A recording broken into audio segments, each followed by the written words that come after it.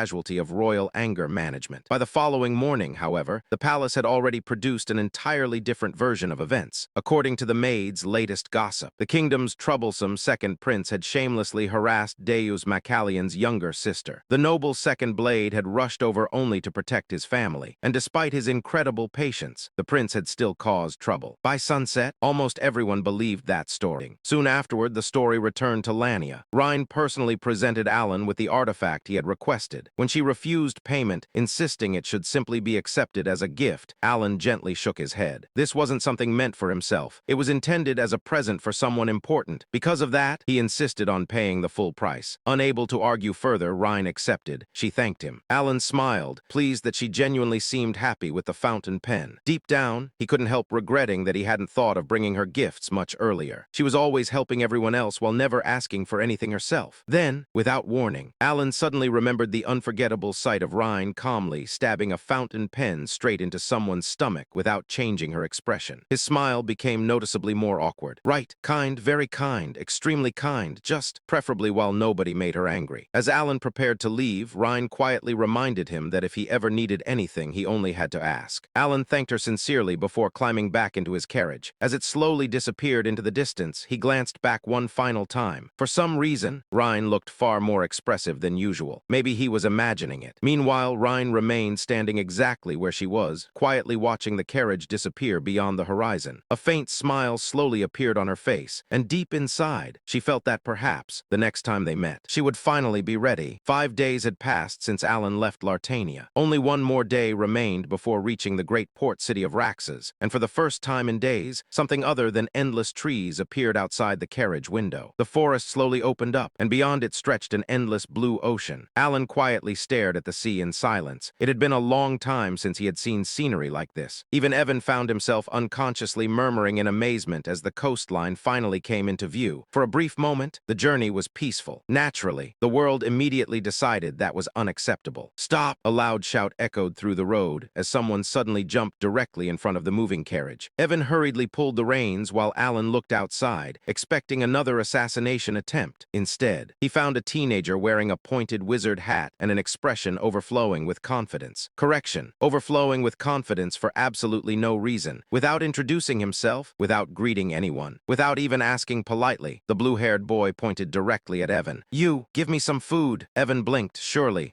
he had misheard. Unfortunately, the boy repeated himself with even greater confidence, wondering why the servant wasn't responding fast enough. Inside the carriage, Alan slowly leaned out of the window. The moment the boy saw someone who looked more important, his expression brightened immediately. Perfect. Now he could negotiate with the rich-looking person instead. Completely ignoring the awkward silence surrounding him, he cheerfully explained that he simply wanted some food. As if randomly stopping noble carriages in the middle of a forest was a perfectly normal survival strategy. Alan remained silent for several seconds, then asked the only reasonable question. "Who are you?" The boy proudly placed both hands on his waist. Finally, the moment everyone had apparently been waiting for. With maximum dramatic effect, he loudly introduced himself as Felon, a third-rank wizard of the Blue Tower. He waited proudly, clearly expecting applause, maybe admiration, possibly free food. Alan simply stared at him and said, "I see." That disappointingly calm reaction failed to shake Felon's confidence in the slightest. Instead, he puffed out his chest even further. Receiving a favor from a wizard, he explained, was an incredibly rare opportunity. Today, Alan had been blessed with exactly such an opportunity. All he had to do was feed him. Felon even modestly admitted that although he wasn't quite as talented as his older sister, he was still undeniably a genius. Translation: "You should feel honored to buy me lunch." Alan couldn't decide what impressed him more, the confidence or the complete absence of shame, just as he was wondering how someone could become this bold. A familiar voice suddenly exploded from nearby bushes. "Felin, I told you not to run off by yourself." Alan immediately recognized that voice. A second later, Peenia burst out of the bushes. She was already preparing another lecture before finally noticing the carriage, more specifically, the person in front of her. Time stopped. Her entire body froze. Meanwhile, completely oblivious to the incoming disaster, Felon proudly pointed toward the carriage. "Don't worry, sister. We're about to get food." The sentence never finished. Peenia's staff descended with terrifying precision. Felon immediately kissed the ground face first. Apparently, years of magical training had not included learning how to survive older sisters. Before anyone could even process what had happened, Peenia instantly dropped to her knees. "I'm so sorry." Alan blinked. Evan blinked. Even the birds probably blinked. blinked. The atmosphere became so awkward that the wind itself seemed unsure whether it should continue blowing. Meanwhile, Felin Chryson was, without question, a genuine genius. At such a young age, reaching the third rank already placed him among the most talented young magicians anywhere on the continent. Unfortunately, there existed one enormous problem: his sister, Penia Chryson. When your older sister became the youngest Vice Tower master in history, being a genius somehow became average. No matter how talented Felin was, standing beside Penia automatically turned him into Penia's little brother. Strangely enough, Felin didn't resent her at all. He admired her more than anyone. Watching his sister effortlessly perform magic beyond his reach filled him with pride rather than jealousy. To him, Penia was practically invincible, which made the current scene completely incomprehensible, because the same terrifying woman who casually threatened nobles was now nervously smiling at Alan, speaking politely, bowing repeatedly, apologizing every other sentence. Felin genuinely wondered whether someone had secretly replaced his sister. Alan greeted her as though nothing unusual had happened. Penia awkwardly answered every question while maintaining perfect manners. Watching everything unfold, Felin's brain finally gave up. This makes no sense. Evan looked toward him. What doesn't? Felin slowly pointed at Penia. My sister can actually speak politely? Evan looked at Felin. Honestly, he understood the confusion. Felin immediately began listing examples to prove this wasn't normal. Just yesterday, Penia had slapped a noble heir 3 times before freezing him solid for acting arrogantly. Listening to the story, Evan quietly reached another important conclusion. Wizards are terrifying. Every time he met one, his prejudice somehow became stronger. Meanwhile, Alan casually asked whether Felin was Penia's younger brother. Penia immediately apologized again. She hurriedly explained that Felin had spent almost his entire life inside the Blue Tower studying magic. As a result, he possessed outstanding magical talent and absolutely no understanding of normal human society. Alan smiled. Honestly, that explained everything. There isn't any need to apologize. He simply didn't know. Hearing those words, Penia visibly relaxed. She bowed again in gratitude. Unfortunately, Felin still hadn't recovered. Sister, why are you talking so politely? The staff struck again before he could finish. Apparently, Penia intended to beat common sense directly into him. Watching Felin twitch on the ground while Penia hurried over for yet another apology, Alan suddenly remembered something from the game's character settings. Penia had always been described as possessing questionable morals. Looking at today's events, that profile suddenly felt incredibly accurate. Trying to change the subject, Alan casually mentioned that everyone happened to be traveling toward Raxas anyway. Since their destination was the same, why not simply travel together? Penia immediately panicked. She said no, then quickly corrected herself. I mean, it's not that I don't want to. Her eyes desperately searched for an escape route. She looked less like a legendary Vice Tower master, and more like a mouse cornered by an extremely polite cat. Alan became confused. If she truly didn't want to, there was no need to force herself. He even reassured her that refusing was perfectly acceptable. For some reason, those words frightened her even more. She said, I'll come. Alan blinked. Are you sure? You really don't have to? She begged. And no, please, let me come. Her desperate expression somehow made it seem as though Alan had threatened her, despite the fact he had done absolutely nothing. Watching Penia nervously force herself to accept the invitation while standing beside the unconscious Felin, Alan couldn't shake the strange feeling that everyone around him kept misunderstanding something. After that unexpected encounter, Penia and Felin climbed into Alan's carriage, and the group continued toward Raxas together. Before long, Alan's curiosity got the better of him. He couldn't understand how 2 mages from the Blue Tower had somehow ended up stopping random carriages in the middle of a forest and demanding free food. Penia immediately looked embarrassed. She explained that the Tower Master had sent them on an important mission, but somewhere along the journey, things had become slightly complicated. Before she could carefully choose her words, Felin happily answered for her. The problem, according to him, was incredibly simple. They had escaped. Apparently, after a small disagreement with the merchant caravan they had been traveling alongside, they decided leaving was the best solution. In Felin's dictionary, small disagreement meant committing several crimes. He proudly insisted they had only been trying to punish a scammer who deserved it and definitely hadn't intended to make a scene. Penia's expression immediately turned pale. She hurriedly cut him off before he proudly listed every crime in chronological order. Alan quietly watched the siblings. One was desperately trying to hide the truth. The other seemed determined to publish an autobiography. Trying to change the subject as quickly as possible, Penia mentioned that since everyone was heading toward Raxas anyway, she happened to possess some useful information. The atmosphere instantly became serious. According to reports spreading across the coast, ships had recently begun disappearing near the relic coast. Not sinking, not crashing, simply vanishing. Treasure hunters claimed they had witnessed vessels being dragged beneath the sea by some invisible force. Naturally, countless rumors followed. followed. The most common explanation blamed fishmen. The problem: fishmen were supposed to have disappeared long ago. Nobody had seen one for ages. No one could prove the rumors, but nobody could completely dismiss them either. Alan's expression slowly stiffened. That information bothered him far more than anyone else realized. Because according to the game's storyline, fishmen shouldn't even exist yet. No matter how much he considered the butterfly effect caused by his own actions, this event simply refused to fit. Outer gods were different. Their appearances had always been flexible. Depending on countless variables, they could descend earlier or much later. Fishmen, however, were tied to a fixed point in the story. Their arrival wasn't supposed to happen this soon, which meant only one explanation remained. Something powerful enough to alter the world's entire timeline might already be approaching. Another outer god. The possibility left Alan unusually silent for the rest of the journey. Eventually, the carriage crossed into the Principality of Korkia and reached the bustling harbor of Kaiman, located just outside Roxas. As Evan surveyed the port, he explained that they had reached the end of the land route. From here onward, the capital could only be reached by sea. Their next destination waited across the ocean. Finding a suitable ship proved surprisingly easy. Finding an honest captain was impossible. The captain casually announced the fare: 100 gold per person. Silence filled the dock. Even the seagulls seemed offended. Peenia immediately exploded. She pointed out that the price was outrageous, nearly 10 times higher than normal. The captain simply shrugged. His boat, his rules, anyone unwilling to pay could wait 2 weeks for the next ferry. His arrogant confidence made one thing painfully obvious: someone powerful was backing him. Otherwise, nobody would dare rob travelers so openly. Alan quickly realized arguing would accomplish absolutely nothing. Time mattered far more than money. Without another word, he handed over 400 gold. The captain's face immediately lit up brighter than the sun. Suddenly, customer service existed again. Everyone was warmly welcomed aboard. Watching Alan casually spend such an absurd amount, Evan nearly fainted. "My lord, that was robbery." Alan simply smiled. Waiting 2 weeks wasn't an option. Besides, the king of Colony had practically buried him beneath gifts and rewards, compared to everything he'd received. 400 gold barely hurt. Although, as he looked toward Peenia, a sudden thought crossed his mind. Wait, aren't mages supposed to be rich? Too late. The money had already been spent. Not long afterward, the ship departed from Kaiman and sailed across the open sea. Surprisingly, Alan found the voyage rather enjoyable. The ocean breeze was refreshing. The endless waves were peaceful. Everything felt relaxing. Everyone else was having the worst day of their lives. Evan spent nearly the entire trip hanging over the railing. Peenia wasn't much better. Even Felon began worrying about his invincible older sister. Alan quietly observed the tragic scene. Apparently, seasickness ignored status. Nobles, knights, archmages, everyone became equally miserable. For the first time, Alan found himself genuinely appreciating his current body. His tiny mana core somehow prevented him from suffering the same fate. Who would have thought one of its greatest advantages was resisting motion sickness? Unfortunately, peace on the sea never lasted very long. A sailor suddenly began beating an alarm drum with desperate urgency. The cheerful atmosphere vanished instantly. The crew rushed across the deck in panic. Even the captain looked alarmed. When he demanded to know who was attacking them, the answer arrived almost immediately: pirates. Ships rapidly surrounded them from every direction before countless armed men leaped onto the deck. Chaos erupted. Alan's eyes immediately scanned the battlefield. Oddly enough, his greatest concern wasn't the pirates. It was the ship itself. One careless explosion, one overly powerful spell, and everyone would be sleeping with the fishes. To make matters worse, Peenia and Evan were still barely capable of standing thanks to seasickness. The pirates quickly surrounded the passengers. One man stepped forward and calmly pressed a dagger against Alan's throat. One wrong move, and he would die. After quietly assessing everything, Alan made the logical choice. For now, cooperate, wait for an opening. Meanwhile, the captain suddenly dropped every ounce of dignity. Instead of protecting his passengers, he begged. He offered cargo, money, anything, deep inside. He only cared about surviving long enough to complete his secret delivery for someone known as the Sea Wolf. Then, he made things even worse. Trying to sweeten the deal, the captain proudly pointed toward Alan and the others. There was a noble aboard, several talented mages. Selling them would make the pirates incredibly wealthy. All he wanted in return was his own life. Watching the shameless betrayal, Evan nearly exploded with anger. Alan, on the other hand, wasn't surprised at all. This was exactly the kind of selfish behavior he expected. While quietly observing everyone, Alan noticed something interesting. Peenia had secretly broken the magical restraints binding her. Without attracting attention, Alan began preparing to free himself as well. The captain continued desperately advertising his own passengers like expensive merchandise. Then, a new voice interrupted him. One calm sentence. One simple complaint. The man certainly talked too much. The captain froze. His entire face turned white. Standing before everyone was the infamous Sea King. The legendary legendary pirate who had united 6 of the 7 archipelagos, a monster responsible for sinking more than 50 ships, a man who personally killed pirate captains for entertainment, the conqueror who defeated the infamous Blacktooth across the seas. His name alone inspired terror. People called him the demon of the ocean. The Sea King glanced toward the prisoners with mild curiosity. He found it difficult to believe there was actually a noble among them, desperate to prove himself useful. The captain immediately pointed toward Alan. At that exact moment, Pina couldn't understand why Alan still hadn't made a move. Then came the unbelievable truth. The feared Sea King was actually Raiden. Rather than acting like history's most terrifying pirate, Raiden looked genuinely confused. What was Alan doing on an ordinary merchant ship? Alan calmly explained he had simply been traveling toward Roxas. The surrounding pirates stared in complete disbelief. Their terrifying leader, the man capable of wiping out entire fleets, was smiling, actually smiling, at someone. Pina and Felon exchanged silent glances. Who exactly was Alan? Every answer somehow created even bigger questions. Laughing warmly, Raiden joked that Alan should have informed him beforehand. Alan admitted he planned to visit after finishing his work. He simply hadn't expected their reunion to happen in the middle of a pirate raid. Quietly, Alan observed Raiden more carefully. According to the game, players had only ever encountered him after his complete transformation. White hair, white eyes, a monstrous appearance. His normal human form had never once appeared. Thanks to his game knowledge, combined with Evan's earlier description, Alan finally confirmed beyond doubt. This truly was Raiden, the only human form history had never shown. Almost immediately, Raiden noticed Evan. His terrifying aura disappeared overnight. He happily greeted Evan as though meeting an old friend. Still struggling against seasickness, Evan sincerely thanked him for saving everyone. Then, without even blinking, Raiden executed the captain. Simple, clean, instant, selling innocent passengers, especially his own employer, crossed a line even pirates refused to tolerate. Apparently, professional standards still existed among criminals. After disposing of the captain, Raiden warmly invited Alan to travel under his personal protection. Better yet, since they hadn't seen each other for so long, why not stop by the 7 archipelagos first? Alan accepted without hesitation. He wasn't particularly pressed for time. Still, one thought quietly lingered in his mind. Had Raiden already become one of the 5 mortal sins? The possibility alone made the future feel significantly darker. Half a day later, the pirate fleet finally reached its destination. The moment everyone stepped onto solid ground, Evan nearly cried with relief. Pina looked equally grateful. Even Felon stared around in amazement at the sheer size of the island. Alan slowly surveyed the surroundings. This wasn't what he expected. There were no filthy pirate camps, no collapsing wooden shacks, no lawless wasteland. Instead, before him stood a remarkably organized city, clean streets, thriving markets, order everywhere. This was Raiden's personal territory, the center of the 6 unified archipelagos, the island known throughout the seas as the First Archipelago. Far away from Alan, the last island of the 7 archipelagos was preparing for war. Unlike the 6 islands that had already fallen under Raiden's control, the 6th island remained the headquarters of the infamous pirate crew known as the Sea Wolves. At the heart of the island stood an enormous wooden fortress, heavily fortified and surrounded by countless pirates preparing for the inevitable invasion. Inside that fortress, its leader was in a very bad mood, Turdogan, the infamous pirate known throughout Raxas as the Destroyer. A deep scar ran vertically across his face, while his right leg had long since been replaced by an extravagant jewel-studded prosthetic, a strange combination of battlefield brutality and pirate vanity. Unfortunately for everyone around him, he had just received terrible news. One of his supply routes had disappeared completely. Communication had stopped, ships hadn't returned, and judging from the evidence, someone had attacked them. The nervous sailor delivering the report barely managed to finish speaking before Turdogan asked the obvious question. Who did it? The answer came with visible hesitation. Raiden. Silence filled the room, an uncomfortable, terrifying, life flashing before your eyes kind of silence. Then Turdogan suddenly smiled. Well, not exactly smiled. He simply called the sailor over. The poor man hesitated. His survival instincts screamed that walking forward was an absolutely horrible idea. Unfortunately, ignoring your pirate captain was somehow an even worse one, so he slowly approached. Big mistake. The next second, his head exploded. Literally. Blood painted the office walls as the headless body collapsed onto the floor. Most people would probably stop there. Turdogan wasn't most people. Apparently killing someone once wasn't emotionally satisfying enough. He grabbed the corpse by its clothes and continued beating it with enough force to crush what remained of the skull, punch straight through the chest, and eventually tear an arm clean off. By this point, the man had already died several punches ago. Anger management clearly wasn't among his hobbies. Right then, another pirate entered the office. He didn't even react to the horrifying scene, which probably said a lot about workplace conditions inside the Sea Wolves. After receiving a simple order, several pirates quietly dragged the mangled remains away, treating the entire incident as just another normal day at work. Then the discussion returned to the real problem. How many sacrifices were still needed? The answer, at least 1,500 more. Turdogan clicked his tongue in annoyance. After sacrificing so many people already, they still weren't finished. Worse, Raiden could arrive at any moment. His deputy Zelenka tried offering some optimism. After all, they had the mermen now. As long as the battle happened at sea, victory should be possible. Right. Instead of answering immediately, Turdogan walked toward the large window overlooking the fortress courtyard. Outside, an utterly horrifying scene unfolded. The corpse that had just been removed from his office had already become lunch. Hundreds of mermen swarmed over the body like starving piranhas, crunching, tearing, devouring every piece of flesh they could reach. From a distance, they almost resembled humans. Almost. Their bodies were covered in sickly green scales. Their faces looked disturbingly similar to deep-sea creatures, and their completely black eyes contained nothing. No intelligence, no emotion, no humanity, only hunger. Within moments, the corpse disappeared beneath countless snapping jaws. Dark red blood coated the monsters' mouths as they finished feeding. Watching the gruesome feast, Turdogan couldn't deny one fact. They were powerful. Against ordinary fleets, an army of mermen fighting in the ocean would be practically unstoppable. Any normal pirate force would be wiped out before reaching shore. Unfortunately, Raiden wasn't normal. That single fact ruined everything. The memory surfaced automatically. Years ago, when Raiden had controlled only one island, every pirate captain across the archipelago had united to eliminate him before he could grow stronger. Instead, they had witnessed a nightmare. Raiden didn't simply fight at sea. He dominated it. He moved underwater as naturally as breathing, hunted blessed captains with his bare hands, and personally sank more than a dozen ships without needing anyone's help. Calling him a pirate barely felt accurate. He had been more like a natural disaster wearing human skin. Even now, remembering that battle made Turdogan instinctively frown. The merman alone wouldn't be enough, not against that monster, which was exactly why he had accepted that man's offer. The memory returned once more. A mysterious figure wrapped entirely in black had appeared before him years ago, just as death at Raiden's hands had seemed inevitable. Instead of killing him, the stranger offered temptation. Do you desire power? Power strong enough to kill Raiden, power strong enough to conquer the world itself. The price, feed human flesh to the mermen, continue offering sacrifices, gather enough souls, earn their favor, and eventually become a god. Slowly, Turdogan reached into his coat and retrieved the strange artifact the mysterious man had entrusted to him. Its surface glowed with a faint turquoise color, while rows of sharp fangs protruded from every side, making it resemble a living creature more than an object.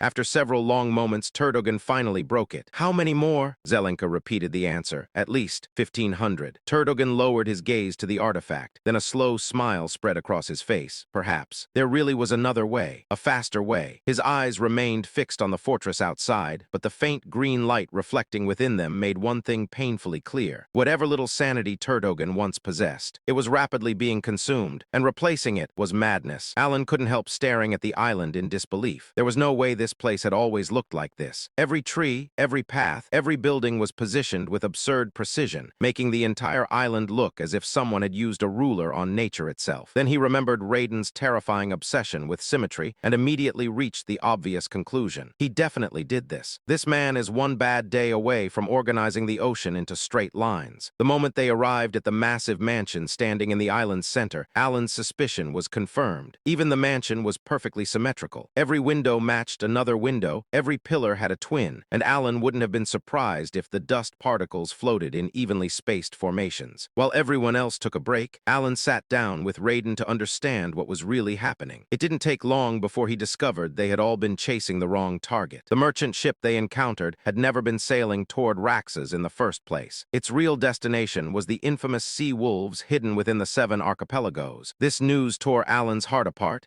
He was devastated over the money he had paid. While Evan flew into a rage, cursing that despicable captain, Raiden calmly explained that he had intercepted the vessel because it was supplying the sea wolves with something important: human flesh. The words instantly wiped the relaxed expression off Alan's face. Even in a world filled with demons, monsters, and every nightmare imaginable, cannibalism remained one of the few things everyone agreed was absolutely disgusting. The moment Alan heard those 2 words, another thought appeared in his mind almost automatically. The mermen, mermen? He immediately asked whether the sea wolves had connections with the mermen, and Raiden's surprised nod was all the confirmation he needed. As Raiden explained the situation, Alan slowly pieced everything together. While Raiden had been conquering the 7 archipelagos, the sea wolves suddenly appeared alongside the mermen and turned the entire region into chaos. Even stranger, nobody knew how a bunch of ordinary pirates had managed to control creatures that should have obeyed no one. That single mystery was enough to give Alan a headache. Outer God. The connection was impossible to ignore. The mermen collecting human flesh, the mysterious pirates, everything pointed toward preparations for summoning one of the outer gods. If that happened, Raxus wouldn't simply face a disaster, it would practically disappear from the map. Without wasting time, Alan asked whether Raiden intended to eliminate the sea wolves. Naturally, Raiden answered as if revenge had already been scheduled on his calendar. After cutting off their supply route, he planned to wipe them out completely in 3 days. What confused Alan wasn't the plan, it was the reason. Apparently, according to Raiden, Alan himself had given him this opportunity for revenge. When exactly did I do that? Unfortunately, asking that question would probably lead to another confusing misunderstanding, so Alan wisely kept that thought to himself. Instead, he requested permission to join the operation. Stopping the delivery of human flesh meant preventing the outer god's descent, protecting Raxus, safeguarding the 7 archipelagos, and conveniently keeping Raiden alive at the same time. It was simply too important to ignore. Raiden happily agreed, adding that as long as he personally got to cut off the enemy leader's head, he had absolutely no complaints. A perfectly reasonable condition, at least by Raiden's standards. As the conversation continued, Alan slowly realized something unexpected. Despite every terrifying rumor surrounding the so-called demon of the seas, Raiden wasn't actually murdering random people for entertainment. Well, not usually. He casually explained that he only killed people depending on the situation, then pointed out today's unfortunate victim as an example. According to him, the man had made the fatal mistake of insulting Alan. That was apparently enough to qualify as a death sentence. Oddly enough, that somehow sounded better than Alan had expected. When Alan first heard stories about Raiden, especially from Peña, he had genuinely worried the young man had completely lost his mind and become another member of the 5 sins. Now, he wasn't so sure. Yes, Raiden was still a pirate. Yes, his methods were concerning. And yes, he smiled a little too brightly whenever decapitation became part of the conversation. But compared to the actual 5 sins, shockingly normal. Then Raiden casually dropped another bizarre observation. From his perspective, Alan himself was the strange one. Every person who met Alan somehow changed dramatically afterward. Heroes became stronger, villains reconsidered their lives, powerful figures started acting differently, and entire nations somehow shifted direction. Naturally, Raiden's conclusion was perfectly logical. Maybe Alan had been secretly hypnotizing everyone. Alan could only stare at him. There were countless explanations for everything that had happened. Hypnosis wasn't even in the top 100. Still, hearing Raiden say it so confidently made Alan briefly wonder whether he had accidentally unlocked some hidden passive skill called professional misunderstanding. Eventually, Alan shifted the conversation toward his original destination. He still needed to visit Raxus, not for sightseeing, not for treasure, but to meet one incredibly annoying individual, Appraiser Election. The mere thought of that name almost made Alan sigh. Unlike ordinary artifacts, the treasures he currently possessed, including Heinkel's ring and several relics recovered from the colony, required someone exceptionally skilled to evaluate them. Unfortunately, Election happened to be one of the few people capable of doing it. He also happened to possess one of the worst personalities in the entire game. Players remembered him less for his talent and more for charging random prices depending entirely on his mood. Some days he'd ask for pocket change. Other days he'd demand enough gold to bankrupt a kingdom simply because someone knocked on the door too loudly. Even clicking on him repeatedly in the game usually rewarded players with insults so creative they considered committing virtual crimes. Still, there wasn't much choice. Finding another master appraiser would require wandering through dangerous dungeons and labyrinths while praying to luck itself. Raxus was simply the easier option, so Alan reluctantly admitted he wanted to meet Election. Raiden quietly listened, asked whether Election was the only person Alan needed there, and after receiving confirmation, simply smiled before telling his older brother to get some rest. The answer felt suspiciously simple, but Alan was too tired to question it, so he went to sleep. The next morning, Raiden proudly walked into the room with the biggest smile Alan had seen all week. Behind him stood a middle-aged man who looked moments away from collapsing. Raiden beamed. "Boss, I brought him." Alan blinked. Standing beside Raiden was none other than Appraiser Election himself, violently shaking from head to toe. The legendary appraiser, the same man famous for insulting customers before even saying hello, was currently bowing so low he looked ready to kiss the floor while desperately begging for mercy. Meanwhile, Raiden looked genuinely confused. refused. He insisted he had invited the man politely. Election immediately agreed. Yes, extremely politely. Very, very politely. He absolutely had not been dragged across the ocean by one of the world's most feared pirates. Definitely not. Then Raiden innocently asked why he was trembling if everything had been so polite. Election immediately stopped breathing. Alan silently watched the scene unfold. Yesterday, he had almost convinced himself the rumors about Raiden becoming one of the 5 sins were exaggerated. Today, those suspicions came back stronger than ever, because somehow, only Raiden could kidnap a man, terrify him into tears, and still honestly believe he had been the perfect gentleman the entire time. Alan couldn't help bringing up the one question that had been bothering him ever since Election arrived. The appraiser wasn't just some ordinary merchant. He was protected by powerful underground organizations throughout Raxas, making him nearly impossible to reach. Yet somehow, Raiden had managed to bring him here in less than a day. Curious, Alan asked how he had done it. Raiden simply smiled and casually explained that he hadn't really had a conversation with those people. He had merely brought Election over, politely. The moment those words left Raiden's mouth, Alan immediately understood the horrifying truth hidden behind that innocent smile. If there had been no conversation, then there had been no negotiation either. There was only one possible explanation. Everyone standing between Raiden and Election had probably been slaughtered before they even had the chance to speak. Alan silently decided that perhaps it was better not to ask for any more details. Meanwhile, the terrified Election carefully accepted Heinkel's ring and began examining it with trembling hands. To Alan's complete surprise, barely 10 minutes later, the appraiser announced that everything was already finished. Alan stared at him in disbelief. A proper appraisal should have taken at least 2 hours, yet Election had somehow completed the entire process in a fraction of that time. Fear, it seemed, was capable of dramatically increasing work efficiency. Just as Alan was wondering how that was even possible, Raiden looked toward Election with another calm but terrifying stare and casually warned him not to hold any grudges against them. The poor appraiser nearly collapsed on the spot, frantically insisting that he would never dream of holding a grudge against such kind and reasonable people. Watching the once arrogant appraiser reduced to a trembling wreck, Alan unexpectedly began feeling sorry for him. Considering the circumstances, he decided there was no reason to keep tormenting the poor man any longer. After confirming that the appraisal had been completed successfully, Alan instructed Raiden's men to escort Election back safely. Since the artifacts had already been appraised, there was no longer any need for Alan to travel all the way to Raxas himself. The pirates immediately grabbed Election and hurried him away before Raiden could change his mind. As he disappeared down the hallway, Election repeatedly thanked Alan for sparing his life, tears filling his eyes as though he had narrowly escaped execution. Alan could only watch in silence, still amazed that someone famous for insulting customers was now expressing overwhelming gratitude simply for being allowed to leave alive. Several days later, Alan and the others continued their journey by ship toward the Sea Wolves' headquarters. During the voyage, Alan noticed that Evan looked unusually cheerful. Unlike everyone else on the ship, he wasn't suffering from even the slightest hint of seasickness. Curious, Alan asked whether it was because of the medicine Evan had taken earlier. Evan happily confirmed that it was, explaining that the medicine created by the Vice Tower Master worked like a miracle cure against seasickness. Hearing that, Alan instinctively turned toward Peenia. The more he thought about it, the more incredible her talent seemed. Creating medicine that could completely eliminate seasickness wasn't something an ordinary alchemist could accomplish. Alan couldn't help wondering whether Peenia was actually a genius. Then he compared her overwhelming talent with his own situation and let out a silent sigh. Forget becoming an alchemy genius. If only his mana hole were even half as large as everyone else's, he would already be perfectly satisfied. While Alan's group peacefully sailed toward the 7 archipelagos, events were unfolding far away in the southern region of the continent. Near the border with Caliban stood the headquarters of a horrifying criminal organization known as Bloodshackle. Thousands of innocent people had disappeared within its walls, where they were turned into drugs and sold through an enormous underground network. Bloodshackle had also become one of the largest suppliers of human flesh drugs and the slave trade, spreading misery throughout the surrounding kingdoms. Inside the headquarters, the organization's ruthless leader, Dart, was no longer the confident crime lord everyone feared. Instead, he was trembling uncontrollably, desperately begging for mercy as he claimed he had merely been following orders. Every ounce of arrogance had vanished from his face. Standing before him was Deus. Scattered throughout the room were the mutilated corpses of Dart's subordinates, their bodies suspended inside an enormous web of silk after being slaughtered without mercy. The horrifying sight completely shattered Dart's remaining courage. He pleaded for his life again and again, hoping for even the smallest trace of compassion. He received none. Without uttering another word, Deus ended the man's life in an instant, cutting Dart cleanly into 2 halves. The leader of Bloodshackle died before he could finish begging, bringing the criminal organization's reign to an abrupt and brutal end. After the execution, another figure silently emerged from the shadows. Haydn, the Blue Moon operative, respectfully approached Deus and delivered the latest intelligence. According to their investigation, Bloodshackle itself wasn't the true mastermind behind the entire operation. It was merely one branch within a much larger network. Their investigation had already identified several nobles from Asteria, including Count Barthez and Count Brielle, while at least 3 additional nobles were also believed to be involved. Unfortunately, uncovering everyone responsible wasn't proving easy. Haydn explained that Yuna was still gathering information because the organization's chain of command had been deliberately structured to hide those at the top. Every layer existed solely to protect the people truly responsible, making the investigation much slower than usual. Deus found that unusual. Haydn was normally capable of uncovering information with astonishing speed, so he questioned why this investigation had taken longer. Haydn simply smiled before explaining that everyone within the Blue Moon shared the same unwavering belief. Every member served the Great Moon with absolute loyalty, and every resource they possessed was being devoted to uncovering the complete truth. They intended to expose every single person connected to the organization, no matter how deeply they were hidden. After hearing the report, Deus made his decision without the slightest hesitation. There would be no mercy. Anyone who dared target the Great Moon had already chosen death. Every noble involved, every conspirator, every accomplice, none of them would be allowed to survive. Because for the Blue Moon, there was no forgiveness for those who threatened their master. Everything they accomplished, every enemy they eliminated, every order they carried out, was done for one reason alone. Everything was for the Great Moon. Alan revealed that from the very first day they set sail, everything had gone surprisingly smoothly as they sailed side by side with Raiden's fleet. It almost looked like the beginning of a peaceful vacation, which, considering Alan's luck, was obviously a terrible sign. As the journey continued, Evan watched Penya arguing with her brother and couldn't help wondering, why did Alan even bring her along? The answer was actually much simpler than everyone imagined. Alan had already concluded that Penya was incredibly capable. More importantly, he needed someone who could act as a massive mana battery, making her the perfect companion for the expedition. A few days earlier, Alan had invited her to join them. At first, Penya had no intention of accepting. Alan calmly reminded her, "You originally came here to investigate the fishmen. Since the Sea Wolf pirates are involved, I'm giving you the choice to come with us." The moment Penya heard that, she immediately agreed. Alan blinked in surprise and wondered. That was unexpectedly easy. However, he couldn't understand why she suddenly looked so nervous whenever she stood near him. The truth was painfully obvious to everyone except Alan himself. Almost the entire world was terrified of him. Ironically, the man everyone believed to be an unstoppable monster was actually the biggest coward in the room. If he had the option to avoid danger altogether, he would have gladly taken it. Back in the present, Evan watched Penya following Alan without hesitation and thought, weren't the rumors saying she never listened to anyone? Was everyone completely wrong? Alan, meanwhile, misunderstood the entire situation. He reflected on everything that had happened and thought, I just kept going along with things because I had nothing to lose. Somehow everyone started misunderstanding the situation, and now it's probably too late to explain. Rather than clearing up the misunderstanding, he silently decided to let fate deal with it. Naturally, fate refused. Meanwhile, the pirate governors serving under Captain Raiden kept staring at Alan with expressions full of jealousy. Luna Bloodsail, the governor of the second archipelago, frowned before asking, what makes this noble so special that Captain Raiden protects him like this? Jackal Darksteel, the governor of the sixth archipelago, grabbed his own hair in frustration before complaining. He joined yesterday and already has the captain's trust. How is that fair? Tar Thundercrush, the governor of the fourth archipelago, casually called Luna an old lady before saying, stop complaining so much. Garrett Deadsea, the governor of the fifth archipelago, honestly admitted, I'm so jealous. Honestly, I'd be less jealous if he had become part of the captain's personal guard. Sabina Ghost Crown, the governor of the third archipelago, carefully observed Alan before saying, no matter how I look at him, he doesn't seem stronger than a rank 2 or maybe a rank 3 mage. Tar shrugged before replying, maybe he's hiding a powerful trump card. Sabina noticed Tar didn't sound completely convinced either. Tar simply smiled before saying, it doesn't matter what I think. If Captain Raiden trusts him, then that's enough for me. Before anyone could continue talking, Captain Raiden suddenly announced, the Sea Wolf pirates have arrived. Everyone prepare for battle? The atmosphere immediately changed. The governors rushed to their positions. The crew prepared their weapons. Alan and Penya also got ready for the coming fight. Far away, Turtigan watched the entire scene with a smug smile before mocking them. What a bunch of fools. Then, with a single command, everything descended into chaos. Instead of attacking Raiden's fleet, the savage fishmen suddenly turned against Turtigan's own forces. They tore through their allies without hesitation, slaughtering them before devouring their bodies. The surviving pirates pirates stood frozen in disbelief. One of them looked around in confusion and wondered, aren't those supposed to be on our side? Even Alan stared blankly at the battlefield and thought, yeah, I definitely didn't expect that. Meanwhile, Turdigan simply smirked, as if this horrifying massacre had gone exactly according to plan. Moments later, horns began growing from his head. Still smiling proudly, he removed his mask before declaring, the required souls have finally gathered. He slowly raised his head before continuing, the time has come for me to ascend into a god. Violent mana exploded around him as his body rapidly transformed. At the same time, he ordered the fishmen, protect the one you truly serve. Immediately, countless fishmen burst out of the sea and launched a massive assault against every one of Raiden's ships. The governors immediately charged into battle. Meanwhile, Raiden calmly extended the mana flowing through his chains, searching for enemies hidden beneath the sea. The instant he located them, his trident struck them down one after another before they could even surface. As the battle continued, Raiden noticed a gigantic organic cocoon standing in the middle of the battlefield. Inside rested a sleeping human body wrapped tightly in dark tendrils. Several fishmen surrounded it, protecting it with everything they had. Raiden remembered his captain's earlier warning and thought, he said this cocoon was our highest priority, but what exactly is it? Before he could investigate further,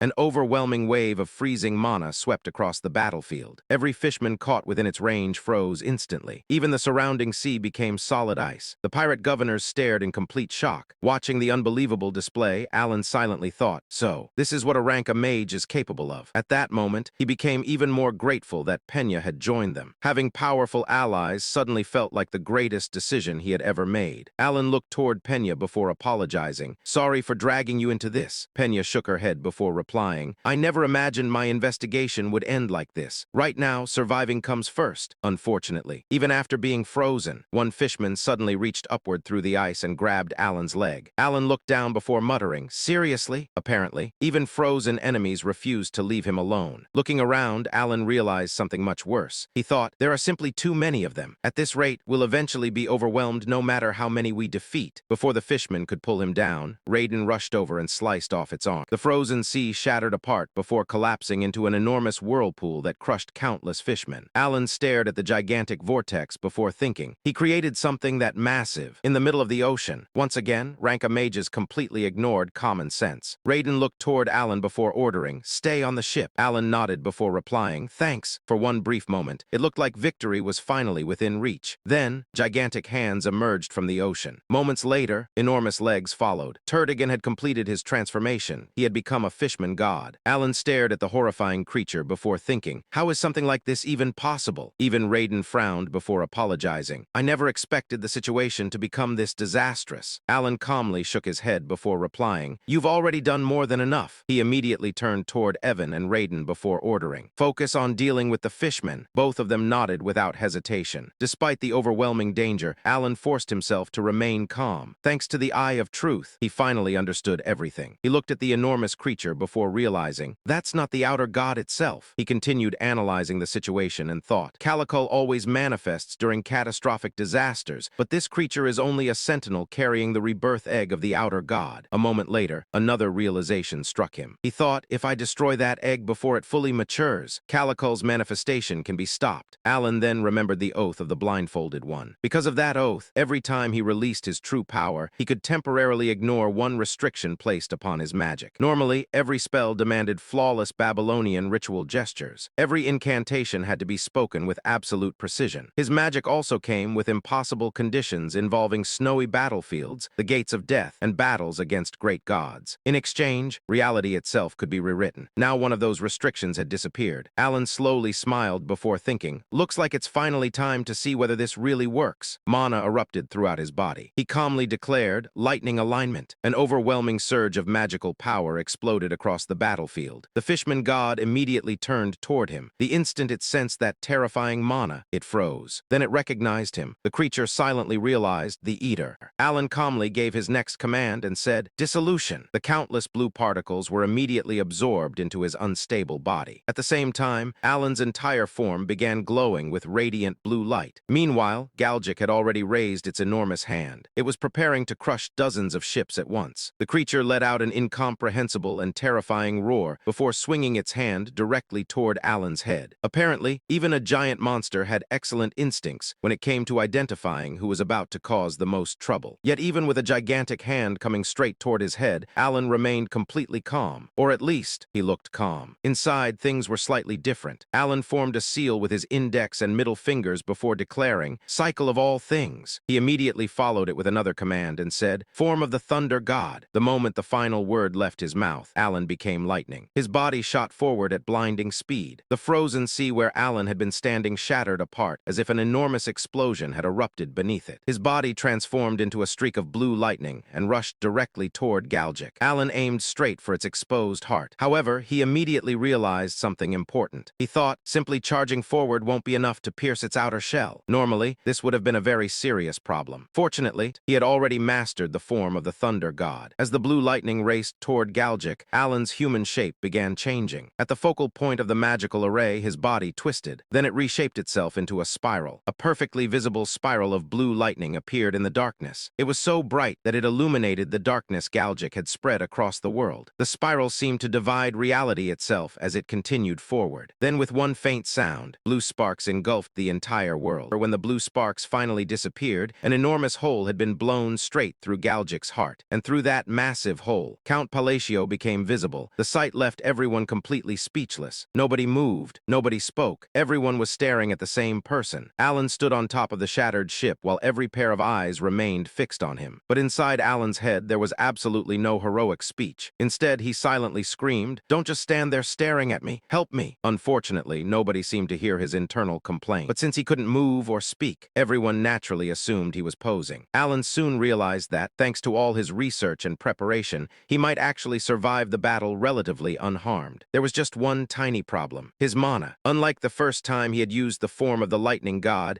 when he had completely exhausted his mana but could still walk out of the arena on his own. This time, modifying the form of the lightning god had consumed an absurd amount of mana. Alan realized he had pushed the technique much further than before. Unfortunately, his body had apparently submitted a formal complaint. He couldn't move, he couldn't speak, and he couldn't even pretend to be fine anymore. Just then, Raiden appeared after cutting down the remaining fishmen and finally reached Alan's side. Seeing Raiden arrive safely, Alan finally felt relieved. He thought, "Thank goodness, at least someone can help me now." But that relief lasted approximately 3 seconds. Alan couldn't move, he couldn't speak, and he was slowly sinking with the ship. Then he realized the worst possible detail. He thought in horror, "I can't swim." Unfortunately, there was no one available to hear him, so Alan could only silently scream while slowly sinking into the sea. But before he could panic any further, the previously calm ocean suddenly erupted with green scales. Before Alan could react, the green scales grabbed Raiden and began dragging him into the depths. Alan immediately lost his chance to think. Seeing Raiden being pulled away right in front of him, Alan instinctively threw himself from the deck and into the sea. At least, that's what it looked like to the pirates. In reality, the green scales had simply swept across the deck Alan had been standing on. So from everyone else's perspective, it looked like Alan had heroically jumped into the ocean. Meanwhile, Alan was probably thinking something completely different. As he plunged beneath the waves, Alan frowned. Fortunately, the rigidity caused by his mana exhaustion was slowly disappearing. That meant he would probably be able to reach the surface before suffocating. But then, Alan noticed something enormous staring directly at him. A gigantic eye. Alan's expression immediately changed. He thought in horror, "Kalakul?" Despite the fact that it was still twilight above the surface, the depths of the sea were as dark as an abyss. And inside that darkness was an enormous eye. It was the same eye Alan had seen countless times in the game. The eye that drowned everyone who met its gaze. Alan stared at it in disbelief and thought, the manifestation shouldn't have happened yet. According to everything he knew, the outer god's manifestation shouldn't have occurred after Galgic was killed. Yet somehow, the outer god had descended anyway, and it was looking directly at him. From the pitch-black depths below, the enormous eye remained completely silent. Then, a deep booming sound spread through the unseen depths. The sound seemed to enter Alan's mind directly. A primal fear immediately began twisting inside his brain. His entire body trembled. His thoughts became blurry. Every instinct inside him screamed the same thing: escape, right now. Alan's mind began repeating the thought uncontrollably. He thought, no, if I run, I mustn't. His consciousness began slipping away. Run, away. Then the thought completely took over. I must. Run. Alan was slowly losing control of his own mind. And unfortunately, Raiden was suffering from the exact same problem. His thoughts twisted under the influence of the terrifying entity. One command continued repeating inside his mind. Run away, run away, run away. Raiden instinctively began waving his arms around, desperately searching for something he could grab. Eventually, his hand found a piece of wooden debris from one of the pirate ships that had been destroyed by the mermen. Raiden looked looked at the sharp edge of the wood, and strangely enough, he felt relieved. He thought, I can escape. Then he raised the wooden debris with his right hand. He aimed the sharp edge toward his own neck, and without hesitation, he prepared to drive it into himself. At the last moment, Alan placed his hand there. Blood dripped from it, startling Raiden and causing him to regain some of his senses. Seizing the moment, Raiden stabbed his own leg, forcing himself to snap out of the illusion. Raiden gritted his teeth before realizing what had almost happened. He thought, I almost made a terrible mistake. He had nearly allowed the creature lurking in the abyss to completely control his mind. Raiden looked around desperately, searching for his boss. Then he found Alan, and Raiden's expression immediately became confused. Alan was calmly drinking a potion, underwater, while an outer god was terrifying everyone around him. Raiden stared at him in disbelief and thought, he's drinking a potion right now? To Raiden, Alan looked completely magnificent. Calm, majestic, almost as impressive as the great moon. Meanwhile, Alan continued staring directly at Kalak-Kul, but the truth was much simpler. Alan was basically thinking, if I stop drinking this, I'm probably going to collapse. Raiden simply didn't know that, and another misunderstanding was born. Kalak-Kul suddenly recognized Alan. The outer god seemed to identify him as the Star Eater. Alan, however, didn't seem to understand what it was talking about. The outer god appeared surprised. It seemed almost disappointed that Alan didn't remember it. Then Kalak-Kul suddenly disappeared. Alan stared at the empty darkness. He thought in confusion, wait, it manifested for all of that and then just left. He had been ready to pull Raiden out of the water, but his magic had failed. The terrifying noise around them also made it impossible for Alan to hear everything clearly. However, he thought he might have heard Kalak-Kul call him the Star Eater. Before Alan could figure out what that meant, he suddenly started coughing. His vision blurred, and he slowly lost consciousness. Raiden immediately rushed toward him and urged his boss to regain control of himself. After that incident, Raiden conquered the Sea Wolf territory and eventually unified all 7 archipelagos. He later became the sovereign of the Eastern Sea. As for Alan, he had to deal with the consequences of completely exhausting his mana. Still, when he remembered how terrible his condition had been in the past, he considered himself relatively lucky this time. After Kalkik's death, Kalak-Kul was also easily eliminated. It had only manifested in an incomplete semi-divine state. The most likely reason was the lack of sufficient human sacrifices. A few days later, after recovering from his injuries and mana exhaustion, Alan prepared to head toward the deep depths. When Alan arrived, Raiden's crew members immediately greeted him, and for some reason, they all started calling him Big Boss. Alan looked around in confusion. He thought, Big Boss? The White Moon crew had somehow decided that this was an appropriate title for him. To Alan, it sounded less like respect, and more like he had accidentally become the leader of a criminal organization. One of the crew members invited him to hang out in the guard room after he finished meeting the captain. Alan agreed. However, as he walked through the area, he noticed the crew members looking at him strangely. Then 2 of them suddenly became excited. They praised Alan and called him their hero. One of them excitedly said, Big Boss, you're incredible. Another added, you jumped into the sea without hesitation to save our boss. They were especially impressed that Alan hadn't cared about the unknown enemy waiting beneath the water. According to them, Alan's only concern had been saving Raiden. Alan became extremely embarrassed. He awkwardly cleared his throat. Actually, I didn't jump into the sea to save anyone. The deck broke beneath me. The governors also greeted Alan respectfully, and they called him Big Boss too. Alan's expression immediately darkened. He thought, why is everyone calling me that? The governors eagerly assured him that if he needed anything, he only had to ask. They would handle everything immediately. Alan had officially reached his limit. He quickly urged everyone to leave. Then he ran away,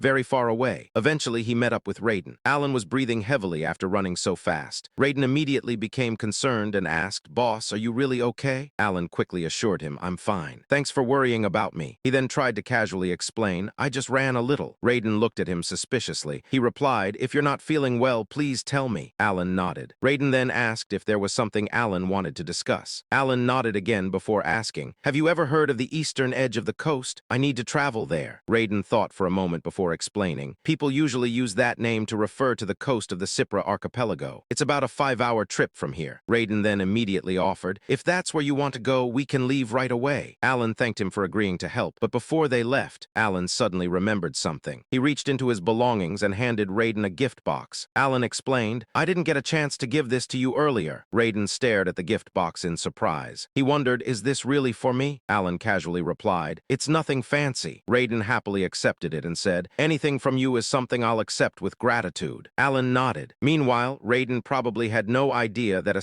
simple gift had somehow made his boss look even more mysterious. The scene then shifted to the coast of the Cypra archipelago. Alan had business to handle there, so he got off at the island. Raiden and Evan wished him well. Raiden told him, "Take care of yourself." Alan replied, "You too." As Raiden looked back on the journey, he thought the trip had actually been quite comfortable this time. There was only one thing that bothered him, the constant staring. Everyone had been staring at Alan, and somehow, Alan had been staring back at the sea. The two mages also had business in Cypra, so they accompanied Alan and Raiden to the island. After arriving, everyone prepared to go their separate ways. Penya's brother was still amazed by Alan's immense mana. He finally understood why Penya always addressed Alan so formally. At first, he had thought Alan was small and fragile. After witnessing his abilities, his opinion had changed completely. He now considered Alan his hero. He probably thought Alan was some mysterious and overwhelmingly powerful figure. Alan, meanwhile, was getting tired of people putting him on a pedestal. He thought, "Why does everyone keep misunderstanding me?" A short while later, Alan finally stood alone in front of the sea. No crew, no governors, no one calling him big boss. Finally, peace. Alan let out a relieved breath. He thought, "Finally, I'm alone." He took out the necklace given to him by the dragon woman. Alan remembered her instructions. He was supposed to find the mermaid at the eastern edge of the coast and give her the necklace. According to the dragon woman, the mermaid would guide Alan to the deep depths after receiving it. The only problem was, Alan had never encountered a mermaid anywhere in the game. So naturally, he assumed she wouldn't simply appear on the beach waiting for him. He looked around. Nothing. No mermaid, no mysterious figure, just the sea. Then someone behind him suddenly asked, "What are you doing with that necklace?" Alan froze. He slowly turned around, and there she was. A beautiful green-haired mermaid was sitting on a rock.